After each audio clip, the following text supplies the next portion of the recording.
सिंतास मुहाते की मअतली इंसानियत के खिलाफ जुर्म है। पाकिस्तान दहशतगर्दी बरामद नहीं कर रहा बल्कि खुद दहशतगर्दी का शिकार है। भारतीय हुकूमत गैर जिम्मेदारी का मुजाहरा कर रही है। पाकिस्तानी कौम ने डर कर जीना नहीं सीखा। बिलावल भुट्टो का कौमी असम्बली में इज़हार ख्याल, कहा पहलगाम वाक़े के बाद मकतूलीन का खून जमने से कबल ही भारत ने पाकिस्तान पर इल्जाम तराशी शुरू कर दी, सरहदें बंद कर दी और नताइज से धमकाना शुरू कर दिया।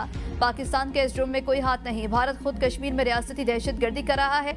जब आप मकबूजा वादी में खुद रोजाना कानून तोड़ रहे हो तो फिर कानून की बात करना आपको सेब नहीं देता। जब आपके हाथ कश्मीरी माओं के आंसुओं, बच्चों की चीखों और बेजान मर्दों की खामोशी से आलूदा हो तो आप अखलाकी बरतरी की बात नहीं कर सकते। सहाफियों से गुफ्तगू में बिलावल भुट्टो का कहना था कि यूएन वो जगह है जहां पाक भारत मसला हल होना चाहिए। भारत इंटरनेशनल इदारों और आलमी कवानीन का ख्याल नहीं रखता है। हुकूमत ने कहा है कि अगर भारत पाकिस्तान के लिए पानी का कोई मसला खड़ा करने की कोशिश करता है तो हमारे लिए ये ऐलान जंग होगा।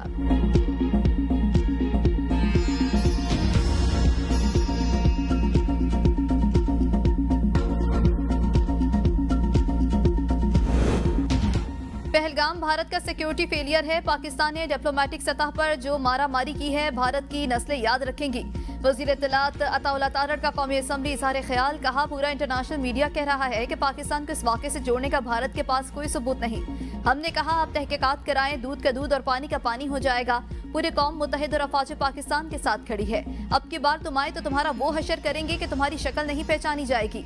ऐसा हशर होगा माएँ अपने बच्चों से कहेंगी बेटा पाकिस्तान से पंगा न लेना। कौमी असम्बली में तमाम मेंबरान भारत के खिलाफ यकज़बान, कहा सो मोदी आ जाएं, पाकिस्तान का कुछ नहीं बिगाड़ सकते। शिकस्त भारत का मुकद्दर है। वफाकी वजीर अमीर मकाम बोले हम एक कौम हैं और पाक फौज के साथ खड़े हैं। भारतीय बयानात खिते के अमन के लिए खतरा है। भारत एलओसी से 1 इंच भी आगे नहीं बढ़ सकता। पाकिस्तानी कौम एक है और अफवाज पाकिस्तान के साथ खड़ी है। मकबूजा कश्मीर में निहत्ते कश्मीरियों को जुल्म और जबर का सामना है। पीपल्स पार्टी की रुकन सहर कामरान ने कहा कि हम अपने हक का दिफा करना जानते हैं। हम अपने पानी की एक एक बूंद का दिफा करेंगे। आज पाकिस्तान का बच्चा बच्चा जानता है कि पानी की अहमियत क्या है।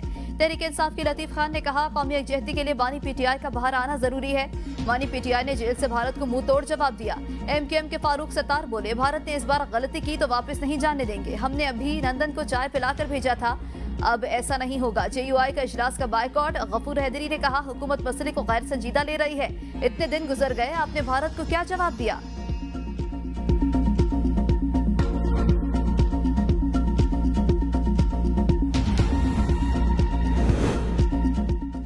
20 लाख रिटायर्ड फौजी पाक फौज के शाना बशाना लड़ने के लिए तैयार। पहलगाम फॉल्स फ्लैग ऑपरेशन पर प्रेस कॉन्फ्रेंस करते हुए एक्स सर्विसमैन ने कहा भारत की किसी भी जारत का मुंह तोड़ जवाब दिया जाएगा। आर्मी चीफ की आवाज पर हमला बैक कहेंगे। पाकिस्तान के एक एक इंच का दिफा करेंगे। हमारी फजाई सलाहियत और महारत को दुनिया मानती है। पाकिस्तान को बदनाम करने का भारत को हमेशा बहाना मिल जाता है। पहलगाम फॉल्स फ्लैग मंसूबा दुनिया के सामने नाकाम हो गया। मेरा नाम को तो छोड़ो। चलिए सर, ये होना मुझे नहीं हमें बंद नहीं होना ना सर। बंद कौन चल के यही कराते मीडिया वाले, और कौन कराते सबों को। क्यों कराए? किसी के मुझसे कुछ निकल जाए, किसी के मुझसे कुछ, तो आ जाओ अंदर पुलिस वालों का। मैं हम कुछ नहीं बोलेंगे जनाब। नहीं, हमें सरकार क्या जो करेगी वही तो बात है।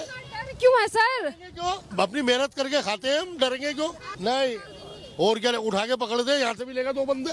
मेरी बात सुनो, ये जो है ना, इन लोग इनसे बात कर लो आगे जाके। आप क्या नाम है सर आपका? भाई हम कुछ नहीं बता रहे हैं, आप आगे पता करो। सर क्या हो गया, यहाँ लोग बोल।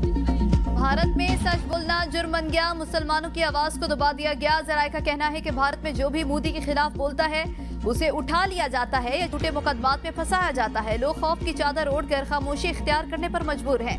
भारत में इज़हार राय का गला घोंट दिया गया। सियासी तज्जियाकारों का कहना है कि मोदी का 11 साला दौरे हुकूमत जमहूरियत के ढोंग में लिपटी बदतरीन आमरीत है। सच बोलना सिर्फ जुर्म ही नहीं, बुरे अंजाम का पेश खेमा भी बन चुका है। बलूचिस्तान में बड़ी दहशतगर्दी का भारतीय मंसूबा बेनकाब। मुसद्दिका ज़राए के मुताबिक भारतीय बदनामी ज़माना इंटेलिजेंस एजेंसी रॉ ने बलूचिस्तान के मुख्तलिफ इलाकों में अपनी प्रॉक्सीज को सरगर्म कर दिया।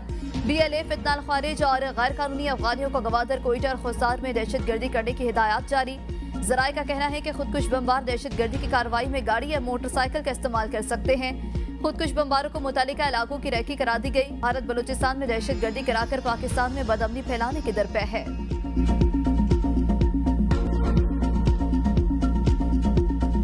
इंडिया से नहीं निकाले, हमारे घरों से निकाल रहे हैं। मेरे 2 बच्चे हैं, एक 8 साल का है, एक मेरा बच्चा 12 साल का है। मेरे बच्चों की इस टाइम पढ़ाई चल रही है। मैं अपने बच्चों का फ्यूचर बर्बाद करके जा रही हूँ यहाँ से। गवर्नमेंट हमारे बारे में क्यों नहीं सोच रही? हमें यहाँ की गवर्नमेंट पे दुख है, बहुत ज्यादा दुख है। हमारा घर बर्बाद कर रहे हैं, उजाड़ के हमें भेज रहे हैं। मोदी सरकार की हठधर्मी पाकिस्तानी खानदान जबरी हिजरत पर मजबूर, पाकिस्तानी खानदानों को महज पाकिस्तानी होने पर निकाला जाना सितम ज़रीफी की इंतहा है। 15 साल से मुकीम जम्मू के खानदान को भारत छोड़ने का हुक्म। कश्मीरी खातून की मोदी सरकार पर तनकीद। कश्मीरी खातून का कहना है कि हमें भारत से नहीं, हमारे घरों से बेदखल किया जा रहा है। 2 मासूम बच्चों की तालीम और मुस्तकबिल बर्बाद करके मुल्क छोड़ने पर मजबूर हूँ। पहलगाम में हमला आवर हिंदू थे, ना ही मुसलमान, सिर्फ जाहिल और शिद्दत पसंद थे। जमीन तंग हो चुकी है तो शोहर और बच्चों को भी साथ जाने की इजाजत दी जाए। पाकिस्तान की सरजमीन हमें कबूल कर लेगी।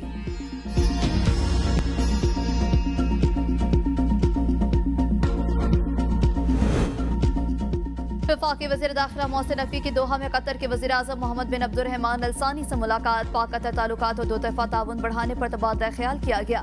मोहसिन नकवी ने कतर के वज़ीर आज़म को पाक भारत हालिया कशीदगी के हवाले से पाकिस्तान के ठोस और उसूली मौक़िफ़ से आगाह किया। कहा, पहलगाम वाक़े पर भारत के बेबुनियाद इल्ज़ामात और इक़दामात से खित्ते के अमन को संगीन खतरात लाहक हैं। दुनिया को इल्म होना चाहिए कि वाक़े के मास्टरमाइंड और असल मुल्ज़मान कौन है और इसका बेनिफिशरी कौन है। भारत ने इस वाक़े की आड़ में सिंतास माहिदे पर वार किया है जो हमारे लिए लाइफ लाइन है। कतरी वज़ीर आज़म ने कहा, हम खित्ते में अदम कशीदगी की पॉलिसी के हामी हैं। उम्मीद है कि सफारती कोशिशों से कशीदगी कम होगी। कतर के वज़ीर आज़म का मोहम्मद शहबाज शरीफ के लिए नेक ख्वाहिशात का पैगाम।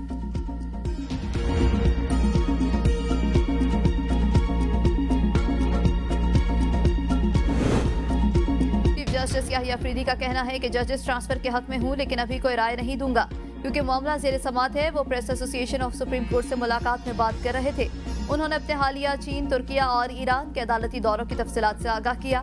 चीफ जस्टिस ने बताया कि इन दौरों का मकसद अदालती निज़ाम में टेक्नोलॉजी और मसनूई जहानत के मौसर इस्तेमाल का जायजा लेना था।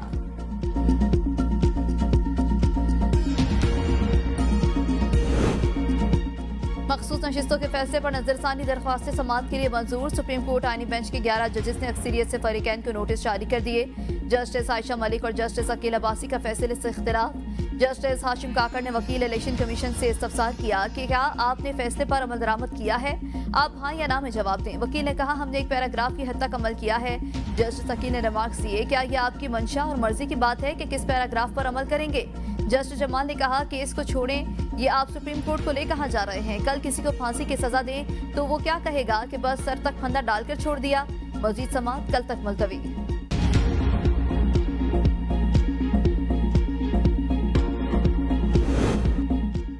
नजरसानी के लिए फैसले में किसी वाज़ेह गलती की निशानदेही लाजिम है। महज एक फरीक अदम इत्मीनान नजरसानी की बुनियाद नहीं हो सकता। मखसूस नशिस्तों पर नजरसानी केस से पहले जस्टिस मंसूर का अहम फैसला जारी। लिखा, नजरसानी केस में पहले से मुस्तरद नुक्ता दोबारा नहीं उठाया जा सकता। नजरसानी की बुनियाद पे भी नहीं बन सकती कि फैसले में दूसरा नुक्ता नजर में शामिल हो सकता था। पाकिस्तान में 22 लाख, सुप्रीम कोर्ट में 56,000 से जायद केसेस ज़ेर इल्तवा हैं। ज़ेर इल्तवा केसेस में बड़ा हिस्सा नजरसानी दरख्वास्तों का है। मनगढ़ंत नजरसानी दरख्वास्तों की हौसला शिकनी होनी चाहिए। सुपर टैक्स पूरे मुल्क में इकट्ठा हो रहा है तो इस पर तमाम सूबों का हक है। सुप्रीम कोर्ट आईनी बेंच के केस में रिमार्क्स इस्तफसार किया कि मुतासरीन कौन हैं जिन पर ये फंड्स खर्च होने हैं। रजा रबानी ने कहा, ये फंड्स खैबर पख्तूनख्वा और फाटा के मुतासरीन दहशतगर्दी के लिए हैं। दहशतगर्दी के खिलाफ जंग कौमी मसला है। जस्टिस जमाल ने रिमार्क्स दिए, सूबों का मामला इंतहाई अहम है। NFC भी इसीलिए बनाया गया। अगर मैं आपके नाम पर पैसा लूं और खर्च ना करूं तो क्या होगा।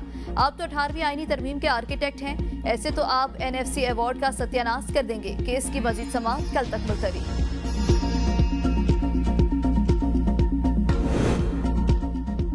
रहनुमा पीपल्स पार्टी ताज हैदर के इंतकाल के बाद खाली होने वाली सिंध से सेनेट की नशिस्त पर ज़िमनी इलेक्शन। पोलिंग मुकम्मल, गिनती शुरू। स्पीकर कुछ देर बाद नताइज का ऐलान करेंगे। पीपल्स पार्टी के वकार मेहदी और MKM के निगहत मिर्जा मदे मुकाबिल थे। सईद गनी ने पहला वोट कास्ट किया। PP अरकान की तादाद 116, MKM की 36 और तहरीक इंसाफ के 5 अरकान हैं। कामयाबी के लिए 81 वोट दरकार। रिटायर्ड जजेस अफसरान की माहाना 4 लाख रुपए पेंशन पर 2.5% इनकम टैक्स लगाने का फैसला। आइंदा बजट में मुतवसत तनख्वाहदार मुलाजमीन को इनकम टैक्स की छूट में रियायत देने पर गौर। ज़राए के मुताबिक सालाना 10 लाख रुपए से ज्यादा आमदन काबिल टैक्स आमदन मुकर्रर की जा सकती है।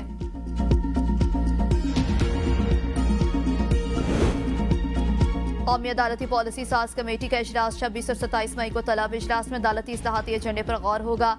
कौमी अदालती पॉलिसी कमेटी इजलास में तमाम हाई कोर्ट्स के चीफ जस्टिस शिरकत करेंगे।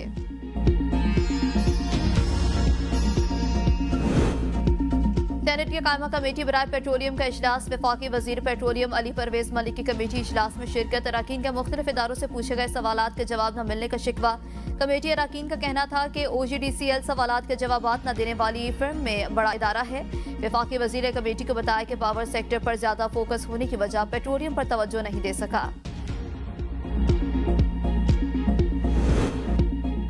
पंजाब में ई टैक्सी के फाइनेंशियल मॉडल की असूली मंजूरी। 1100 ई टैक्सी से पायलट प्रोजेक्ट के इजरा पर इतफाक। वज़ीर आला मरियम नवाज की ज़ेर सदारत इजलास में ई चार्जिंग स्टेशन के लिए सोलर पावर सिस्टम नस्ब करने का फैसला। गुजरावाला में मास ट्रांसिट सिस्टम के लिए मजीद रूट्स पर रिपोर्ट तलब।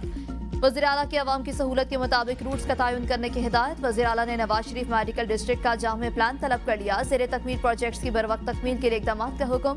रावलपिंडी में चिल्ड्रन अस्पताल की तकमील के लिए फंड्स के इजरा की हिदायत।